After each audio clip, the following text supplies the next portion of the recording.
ہم سب کا عقیدہ ہے حضرت محمد رسول اللہ صلی اللہ علیہ وسلم جس دین کو لے کر آئے ہیں وہ دین برحق ہے، اور آپ صلی اللہ علیہ وسلم پر سب سے پہلے جن شخصیات نے اسلام کو قبول کیا ہے وہ حضرات صحابہ کرام رضوان اللہ علیہم اجمعین، اور صحابی اس کو کہتے ہیں جس نے ایمان کی حالت میں پیارے آقا علیہ الصلوۃ والسلام سے ملاقات کی ہو اور ایمان کی حالت میں ان کا انتقال ہوا۔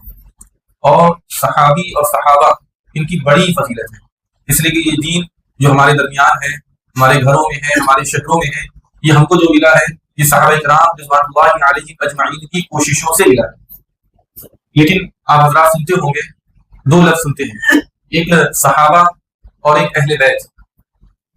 اہل بیت اور صحابہ میں کیا فرق ہے؟ دیکھیے، صحابہ کے اندر اہل بیت بھی داخل ہے، جو صحابہ ہیں اس کے اندر اہل بیت داخل ہے نہیں، بلکہ اس طرح کہیے کہ جو بھی اہل بیت ہیں وہ صحابہ میں ضرور ہیں، جو اہل بیت ہیں وہ صحابہ میں ضرور ہے۔ پھر اہل بیت کے مصداق کے اندر کیا کیا چیزیں آئیں گی، یعنی اہل بیت کس کو کہا جائے گا؟ جب اہل بیت کا لفظ بولا جاتا ہے تو اس سے مراد کون شخصیات ہوتی ہیں؟ اس سلسلے میں یہ بات ذہن میں رہے کہ اہل بیت کا مطلب ہوتا ہے گھر والے، جیسے اہل مکہ، مکہ والے، اہل مدینہ، مدینے والے، اہل علم والے۔ اور گھر والوں کے اندر سب سے پہلے بیویاں داخل ہوتی ہیں، گھر والوں کے اندر سب سے پہلے بیویاں داخل ہوتی ہیں۔ تو حضور صلی اللہ علیہ وسلم کے اہل بیت کے مفہوم میں سب سے پہلے آپ کی تمام ازواج مطہرات، آپ کی 11 بیویاں ہیں، یہ تمام کے تمام بشمول عائشہ صدیقہ رضی اللہ عنہا، یہ تمام کے تمام اہل بیت میں داخل ہیں۔ اسی طریقے سے آپ صلی اللہ علیہ وسلم کی 7 اولادیں ہیں، 3 بیٹے ہیں اور 4 بیٹیاں ہیں، یہ تمام کے تمام اہل بیت میں داخل ہیں۔ اسی طریقے سے آپ صلی اللہ علیہ وسلم کی جتنے نواسے ہیں اور جتنی نواسیاں ہیں یہ اہل بیت میں داخل ہیں۔ اسی طریقے سے بنی ہاشم کے جو مسلمان ہیں وہ اہل بیت میں داخل ہیں، بنی المطلب کے جو مسلمان ہیں یہ اہل بیت میں داخل ہیں۔ اسی طریقے سے آپ صلی اللہ علیہ وسلم نے کبھی کبھی اعزاز میں کسی کو شامل کیا اور کہا کہ یہ بھی اہل بیت میں سے ہیں، یعنی رشتہ داری کی بنیاد پر نہیں، محبت کی بنیاد پر، اعزاز کی بنیاد پر ان کو اہل بیت میں شامل کر دیا گیا۔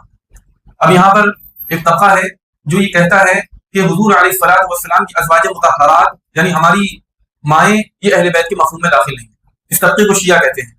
جبکہ قرآن پاک نے جہاں پر بھی اہل بیت کا لفظ استعمال کیا، انما یرید اللہ لیذھب عنکم الرجس اہل البیت ویطہرکم تطہیرا، اس کے آگے پیچھے کی آیتیں ہیں، ان آیتوں کے اندر جو مضمون بیان کیا گیا ہے اس کا تعلق ازواج مطہرات ہی سے ہے۔